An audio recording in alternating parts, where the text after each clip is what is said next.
美国当下和未来的对华目标和政策就是政治丑化、外交孤立、科技封锁、经济打压、军事对抗、策划分裂、支持台独、组织统一。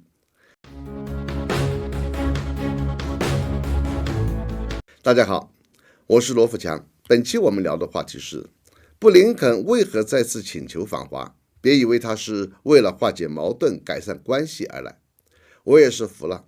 明知道中国不欢迎，美国国务卿布林肯居然第3次公开要求访华，这是脸皮厚还是没有自尊心？都不是，而是美国有着一系列的阴谋。据新加坡联合早报5月4日报道，美国国务卿布林肯说，希望可以重新安排今年访问中国。他在中国没有认可的情况下，对外宣称今年2月将出访北京。但在中国气象气球被美国击落后，此事没有了下文。之后，布林肯又第2次说希望能访问北京，中国也没有回应。那么，布林肯希望访华的动机是什么呢？5月3日，他在华盛顿邮报举办的世界新闻自由日活动上说，我们要在各层级和政府各部门间重新建立固定的沟通渠道。需要给中美两国负责任的管理双边关系设定底线，我们需要给它加装一些护栏。要做到这一点的方法就是通过接触。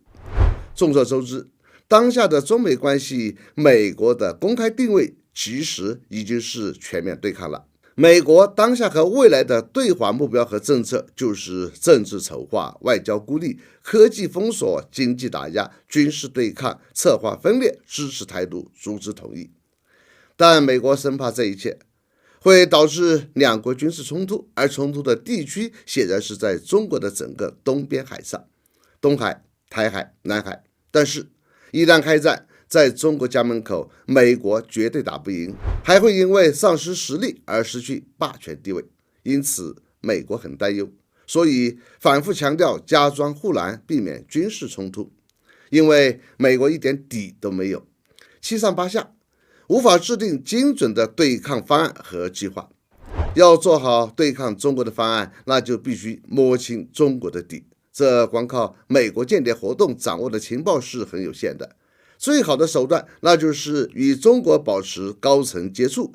除此之外，美国还有一套手段，那就是在高层接触时故意释放诸多的假善意和假大算，试图忽悠欺骗中国，误导中国做出错误决策。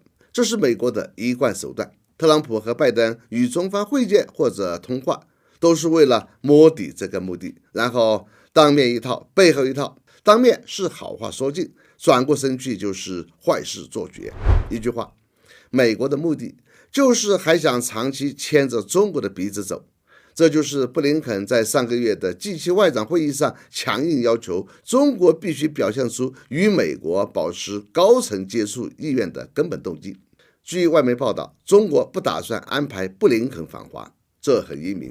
这也说明中国早就通过教训看清了美国的嘴脸和动机，不再和美国这种言而无信的国家浪费时间，还被干扰迷惑。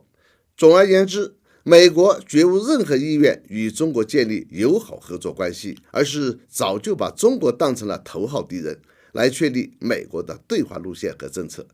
我们最正确的做法，那就是专心发展，强大自己，按照计划做好自己的事，别去理会美国，被他干扰，被他误导，上了美国的套。好，本期话题就到这里，我们下次见。